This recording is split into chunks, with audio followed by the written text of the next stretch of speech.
everyone, welcome back to Pharmacy India. So in today's lecture, we are going to discuss top 30 MCQs on the topic drugs acting on cardiovascular system, and we are going to exclusively prepare for an examination that is MRB pharmacist. So before moving towards the questions, let's see some of the information, such as if you have not visited Pharmacy India mobile app yet, you can visit Pharmacy India mobile app. As these apps are this app is very beneficial. This app consists of test series and few courses. It might be possible that few of the test series or any of these courses might be beneficial for your examination. So you can just have a look on these test series and courses by visiting our app. We have a Pharmacy India's own website whose link is www.pharmacyindia.co.in. You would ask me, madam, what are the things which we get in this link or in this website? In this website, you get latest update, quiz, daily job updates, previous year paper, current affairs, subjective blocks, and college details. The PDF of this lecture would be provided over Telegram, and every small information is provided over Telegram and WhatsApp. Therefore, you can join our WhatsApp as well as Telegram link that is provided in the description box. Moving further, we have a preparation. We have a book for your preparation. One is the objective book and another one is the theory book. MRB Tamil Nadu objective book. This book consists of 5,000 plus MCQs, 25 model paper, 4 Tamil language eligibility paper, 4 previous year paper, and 17 online tests as per the examination pattern. Moving further, we have another book for MRB Tamil Nadu preparation, that is the theory book. In this book, it covers various subjects such as pharmaceutics, pharmaceutical chemistry, pharmacognosy, pharmacology, biochemistry, and clinical pathology, etc. So these books can be ordered through various means, such as you can order through the Flipkart or from the link provided in the description box or from our app. Next, we have another very good book, that is Mission Pharmacist book. In this book, you will get 30 previous year question papers and 5 model question papers. This book also you can order through Flipkart through the link provided in the description box or through the app, through our app, Pharmacy India mobile app. Let's move towards the question part. So today's lecture would be based on the topic, that is drugs acting on CVS, cardiovascular system. We are going to discuss the 30 MCQs with their explanation. So I would request you to kindly attend each and every question very patiently and listen to its explanation as well. Now, question number 1. Which of the following mechanism describes the primary action of digitalis in treating heart failure?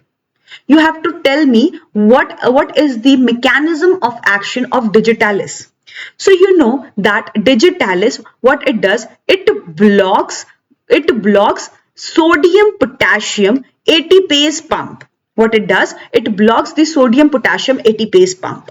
So if you would see, the answer is option number B, inhibiting the sodium potassium ATPase pump in cardiomyocytes. How does it works? If you go to see that this is a cell, suppose this is a cell of an heart, myocardium. Okay. Now, here there is a pump, that is sodium potassium pump. Sodium is moving out, potassium is going inside. Okay. Another pump is available, another ion exchange channel is available in which the sodium moves in and calcium moves out. What is happening? I'm repeating it once again. In suppose we are considering a cell from the heart. Okay, heart cell. Now in this cell, what is happening? That there is a channel in which potassium is coming inside, sodium is moving outside. And another channel is present in which sodium is coming inside and potassium is moving and calcium is moving outside. Now what happens when digitalis comes into the picture? What happens? Digitalis blocks this sodium potassium pump. When it blocks this pump, what would happen? That sodium would get trapped inside. So intracellular sodium would increase. As well as sodium is increased, this channel will also not work and ultimately or indirectly calcium is also increased in the intracellular region. Okay, so let's see its explanation. Digitalis, what it does, it inhibits the sodium potassium ATPase pump, and it inhibits its inhibition, what it results, increase in intracellular sodium. Indirectly it also raises intracellular calcium. That's what I was explaining through this diagram. Let's move towards next question. Question number 2. A patient with hypertension is prescribed alpha methyl dopa. What is the primary mechanism by which the drug lowers blood pressure? So the correct answer is option number D. Forming a false neurotransmitter that inhibit sympathetic outflow in the stem, in brain stem. So what happens? This alpha methyl dopa, it gets converted into alpha methyl epinephrine. It gets converted into alpha methyl epinephrine. So this alpha methyl epinephrine is the false neurotransmitter. This is a false neurotransmitter and it goes and stimulates alpha 2 adrenergic receptor. This would go and stimulate alpha 2 adrenergic receptor, and while stimulating this, what happens? It reduces the sympathetic system. It reduces the sympathetic outflow. Ultimately, what happens? Blood pressure gets reduced. In further questions, I would explain the whole mechanism. How does alpha 2 adrenergic receptor stimulation would lead to decrease in sympathetic outflow and further in decrease in the blood pressure. So moving towards next question, question number 3. Sudden withdrawal of which antihypertensive medication class is most likely to result in life-threatening rebound hypertension crisis? So the correct answer for third goes is option number C. Centrally acting sympatholytic like clonidine. So clonidine is again alpha 2 receptor stimulation. What does clonidine do? It is centrally acting sympatholytics. It reduces central sympathetic tone via alpha receptor stimulation. Next question. Question number 4. Which of the following is a characteristic pharmacological action of verapamil, a calcium channel blocker? So verapamil, we all know it is a calcium channel blocker. It blocks, and you know that calcium always plays role in contraction, correct? So if this calcium channel gets blocked, what will happen? Either relaxation would happen, and if you go to see on the heart, then it would decrease the heart rate. So option number D is correct. Negative chronotropic effect on heart. Verapamil, what it does? It causes negative chronotropic effect on heart. Verapamil. Verapamil is a calcium channel blocker. It belongs to a class or category that is non-dihydropyridine. It reduces the heart rate as it blocks the calcium channel. Okay, now question number 5. ACE inhibitor lowers blood pressure by which of the following combined condition?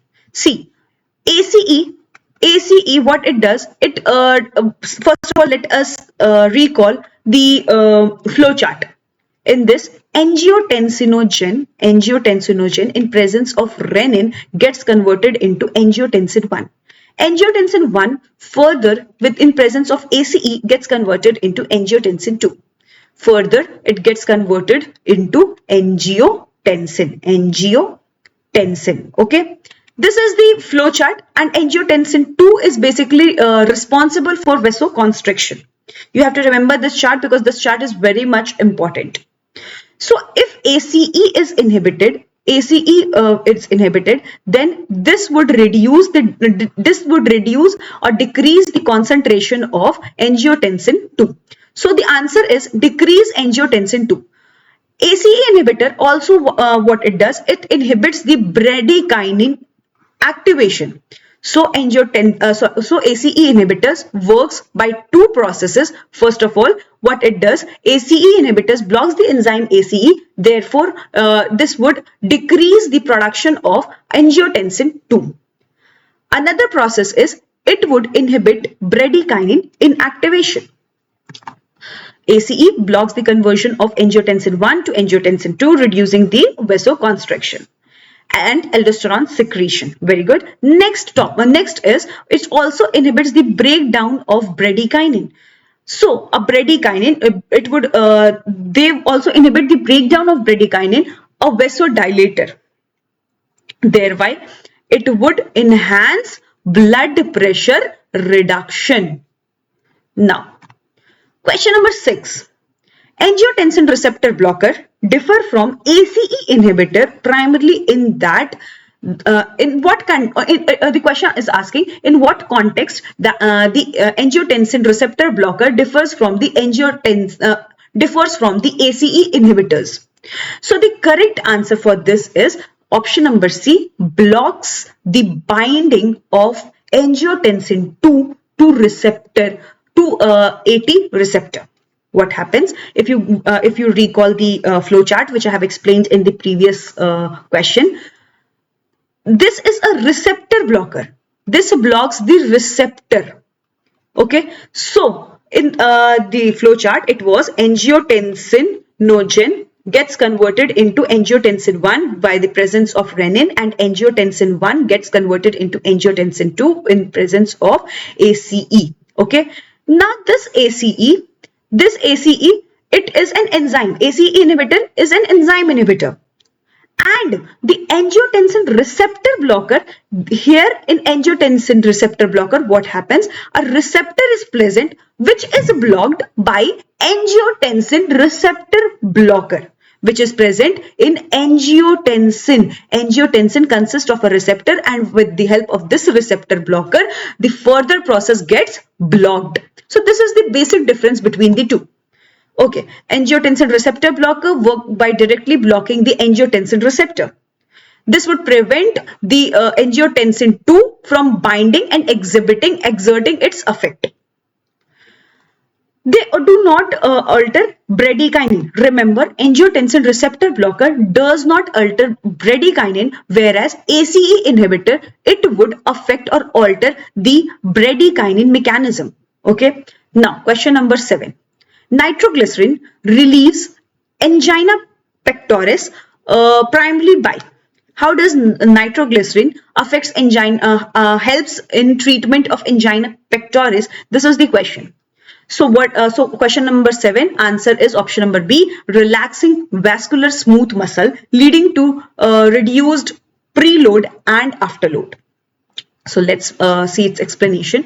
See, nitroglycerin. Nitroglycerin, when given in the body, it releases nitric oxide. And this nitric oxide is responsible for relaxation of vascular smooth muscle.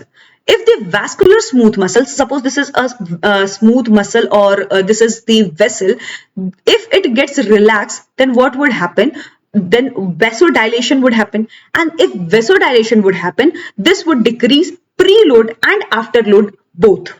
And if preload and afterload gets decreased, thereby reducing myocardial oxygen demand. Myocardial oxygen demands gets reduced. Again, I'm repeating, what does nitroglycerin do? Nitroglycerin releases nitric oxide. And nitric oxide, what it does, it relaxes the vascular smooth muscle. By relaxing the vascular smooth muscle, what would happen? Vasodilation would take place. Vasodilation, if it takes place, then it would decrease the requirement of oxygen in myocardial tissue. Ultimately, this would be helpful in patients with angina. Next question, question number 8. The anti-anginal effect of beta blocker is mainly attributed to. What is the anti-anginal effect of beta blocker? So, correct answer is option number D, decreased heart rate and contractibility, reducing myocardial oxygen demand. So, its explanation is beta blocker. What does beta blocker do? It reduces or lowers myocardial oxygen consumption. Myocardial oxygen consumption gets reduced and it decreases the heart rate and contractibility. Question number 9. Calcium channel blocker are particularly effective in treating variant angina because they. So why does calcium channel blocker used for treatment of variant angina? It is because it causes dilation of coronary artery, relieving vasospasm. Option number A is correct. Let me give you an explanation. Variant angina. Variant angina basically is a result because of contraction or vasospasm in coronary artery. The coronary artery gets reduced in its diameter, or there is a vasospasm, and that's the reason why variant angina takes place. If you use calcium channel blocker, it would relax these smooth muscles in the coronary artery. If you give calcium channel blocker, it directly works on the smooth muscles of these coronary artery, relaxing them. And if these are relaxed, then what would happen? Improved blood flow will take place, and this would be beneficial for the patients who are suffering from variant angina. Question number 10. Which of the following class 1 antiarrhythmic drug subgroups prolongs the action potential duration and the effective refractive period? So the correct answer goes is option number C, that is class 1A quinidine. So you would ask me, how did I came to this option? So let me explain you what is the classification of antiarrhythmic drugs. Antiarrhythmic drugs are classified into four categories. What are those four categories? See, class 1, class 2, class 3 and class 4. First one is sodium channel blocker. Second one is beta blocker. Third one is potassium channel blocker. Third one is potassium channel blocker, and fifth one is calcium channel blocker. You would ask me, ma'am, please give me some tricks to remember this. I would say, students, you can remember this with a trick, that is some block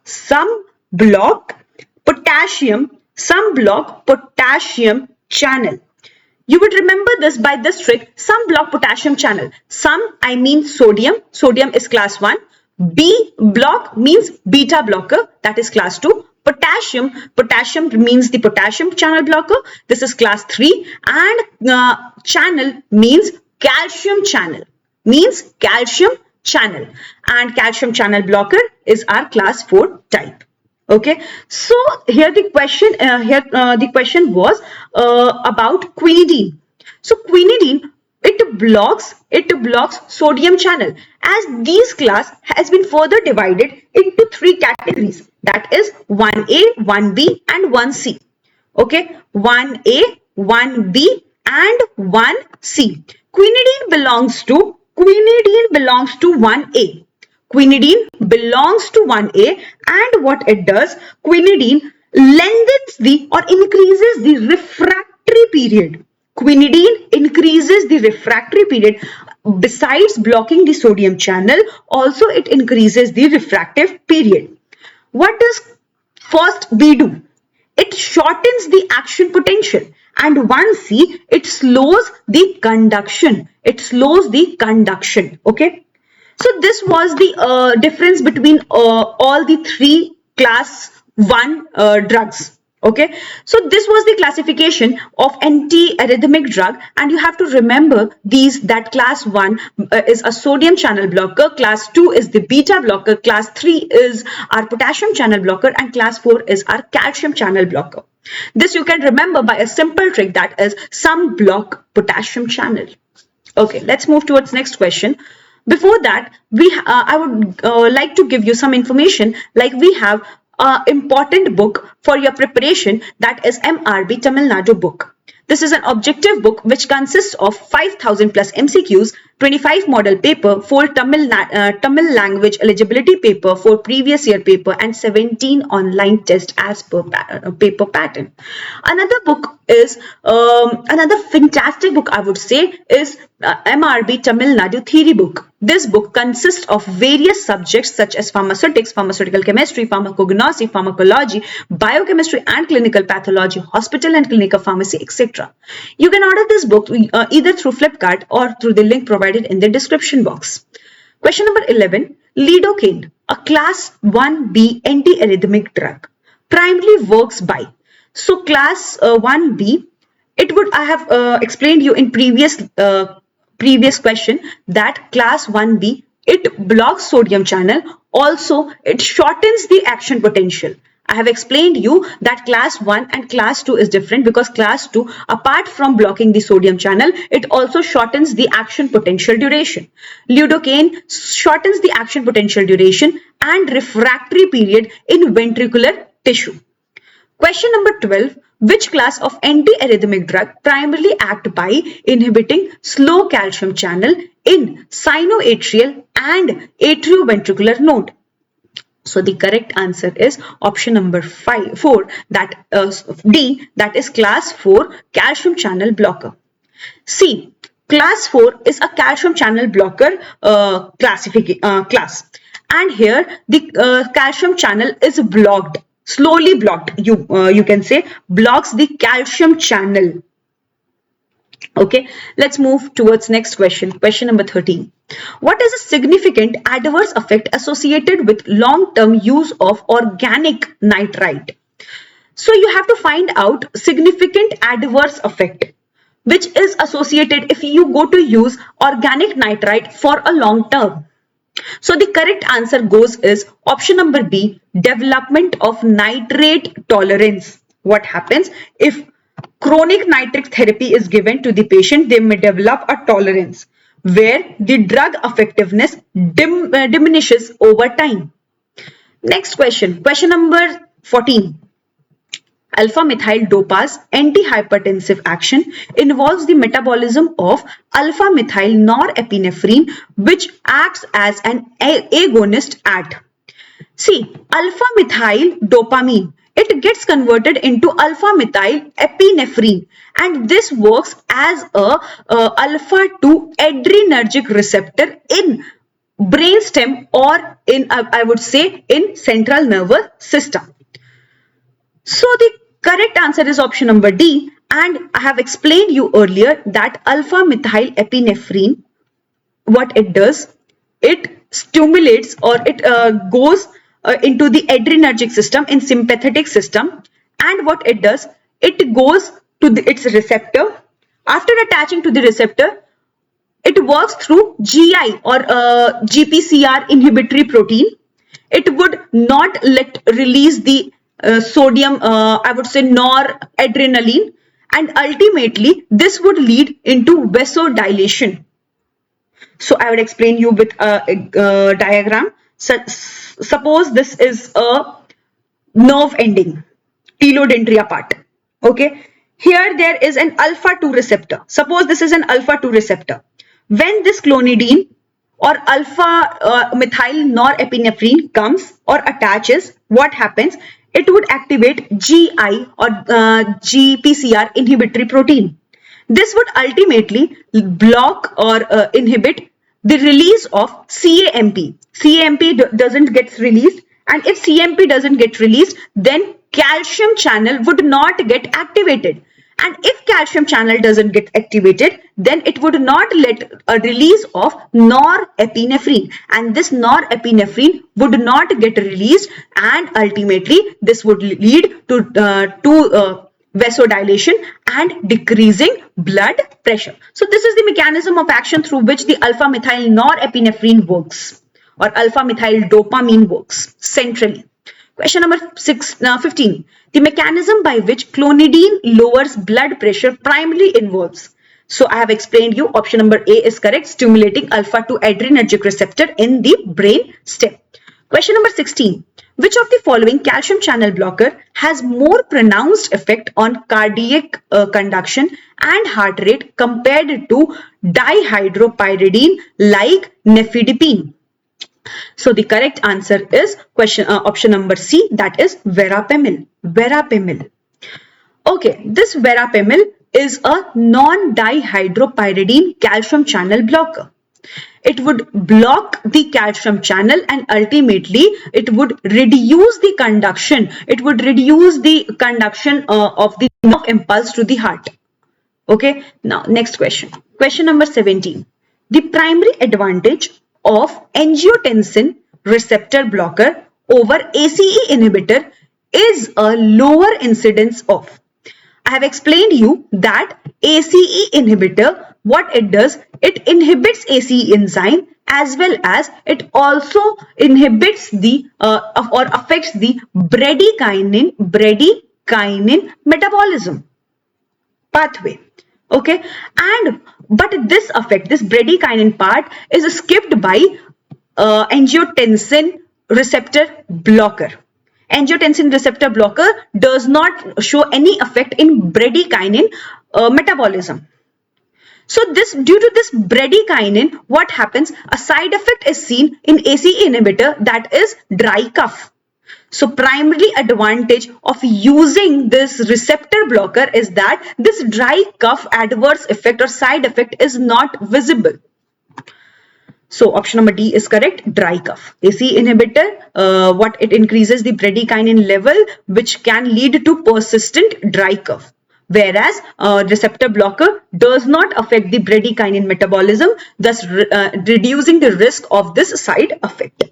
Question number 18. Which of the following is a direct arterial dilator used in treatment of hypertension? Among the following, we have to find out which of the following is a direct arterial vasodilator.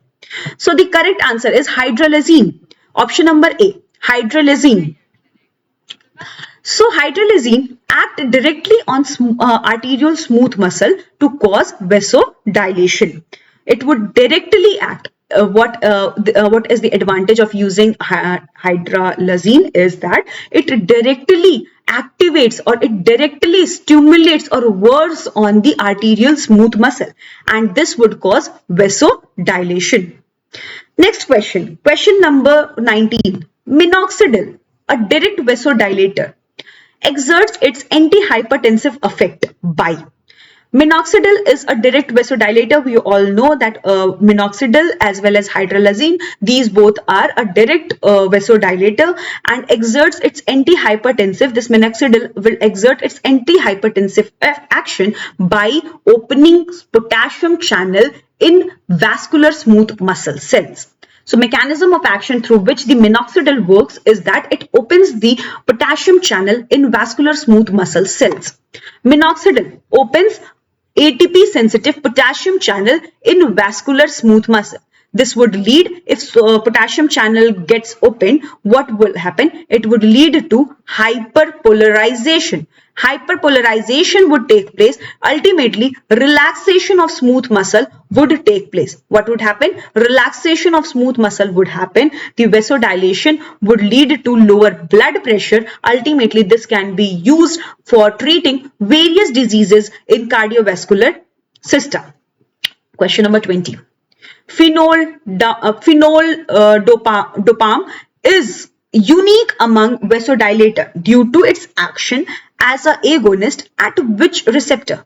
This phenol-dopam acts as a D1 receptor agonist. What happens? It has a unique property. It acts as an agonist of dopamine receptor agonist. It acts as a dopamine receptor agonist and ultimately works as a vasodilator. Phenol-dopam selectively stimulates dopamine D1 receptor. It would lead to vasodilation, and vasodilation particularly in the specific regions such as renal, mesenteric and coronary stimulation. Question number, moving forward to next question, I would like to inform you that we have two fantastic books that is for the preparation of MRB Tamil Nadu. One is the theory book and another one is the objective book. And the screen here shows you the objective book, which consists of 5,000 plus MCQs, 25 model question paper, 4 Tamil language eligibility paper, 4 previous year papers and 17 online tests as per the paper pattern. Moving further, we have another book that is the theory book. This book covers various subjects such as pharmaceutics, pharmaceutical chemistry, pharmacognosy, ecology, biochemistry and clinical pathology, etc. So you can order this book through Flipkart or through the link provided in the description box or through visiting our app, Pharmacy India mobile app. Let's move towards next question, that is question number 21.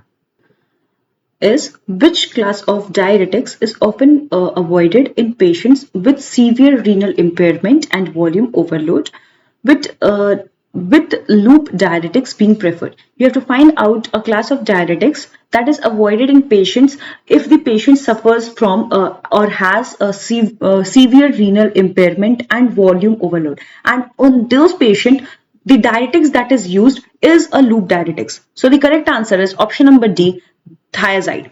Thiazide usually is avoided in the patient who has an impaired renal function, and if on those person, if we have to give any diuretics, then we give loop diuretics. Therefore, loop diuretics is preferred for the patient who have the impaired renal function.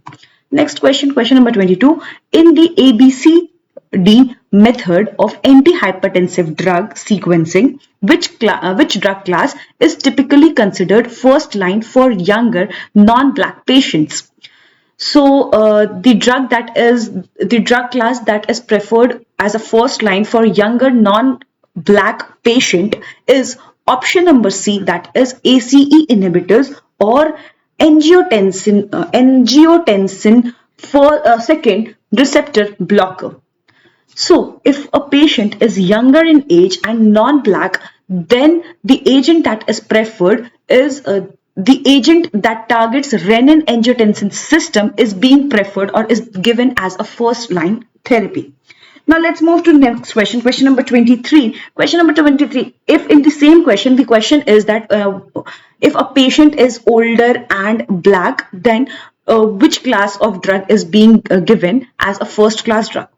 So the correct answer goes is calcium channel blocker or diuretics. Option number C is correct. If a patient is older and black, then to those patients we give calcium channel blocker and diuretics and thiazide diuretics. Okay, next question. Question number 24. Which antihypertensive drug is often considered suitable for use in pregnant patients with hypertension? You have to find out the class of drug, antihypertensive drug, that is suitable for the patient who is pregnant and has hypertension.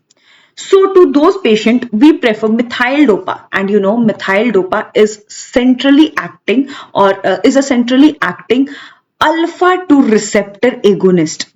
It works on alpha 2 agonist in the brainstem, have a long established safety record during pregnancy, and ultimately what it does, I have explained you the mechanism. It reduces the blood pressure and it would be preferred over ACE inhibitors. Next question.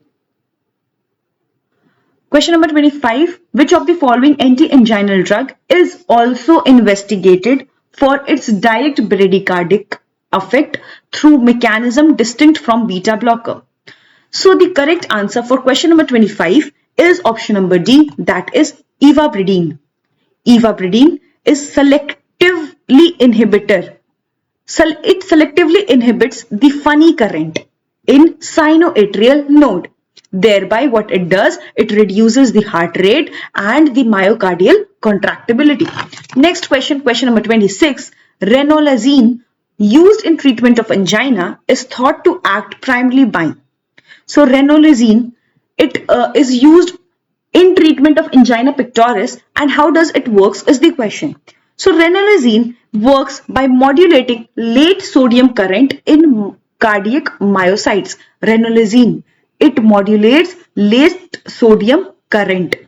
This would reduce the intracellular calcium overload. What it would do, intracellular calcium would get reduced. Thereby, it would improve the myocardial relaxation and reduce oxygen consumption. Question number 27. Which anti-anginal drug also acts as a potassium channel activator? You have to find out among the following which of the following is a potassium channel activator. So the correct answer is option number B, that is nicorandil. So if you go to see what does nitroglycerin do, it would release nitric oxide in blood vessel, it would cause smooth muscle, vascular smooth muscle relaxation. Ultimately, vascular dilation would take place. Okay, verapamil. What does verapamil do? Verapamil is a calcium channel blocker. So, nicorindil has a dual mechanism. It releases the nitric acid and causes the vasodilation, as well as what it does, it opens the ATP sensitive potassium channel. ATP sensitive potassium channel. So, nicorindil works through two processes or two mechanisms. One, it releases nitric oxide, which ultimately causes vasodilation, and second is it opens the ATP sensitive potassium channel. Ultimately, this will also call vasodilation.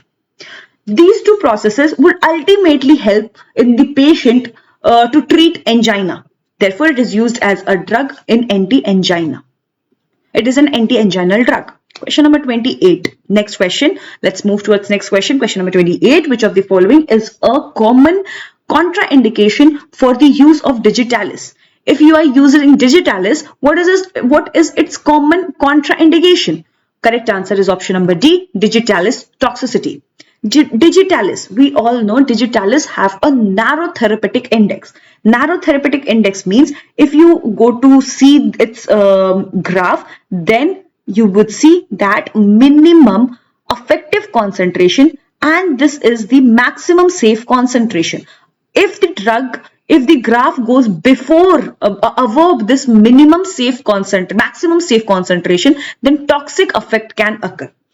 And this digitalis have this range very less. Therefore, if a small amount of drug gets increased in the body and reaches above maximum safe concentration, it would cause toxicity. So we have to monitor this drug very closely so that it doesn't move above the maximum safe concentration, or neither it moves below the minimum effective concentration.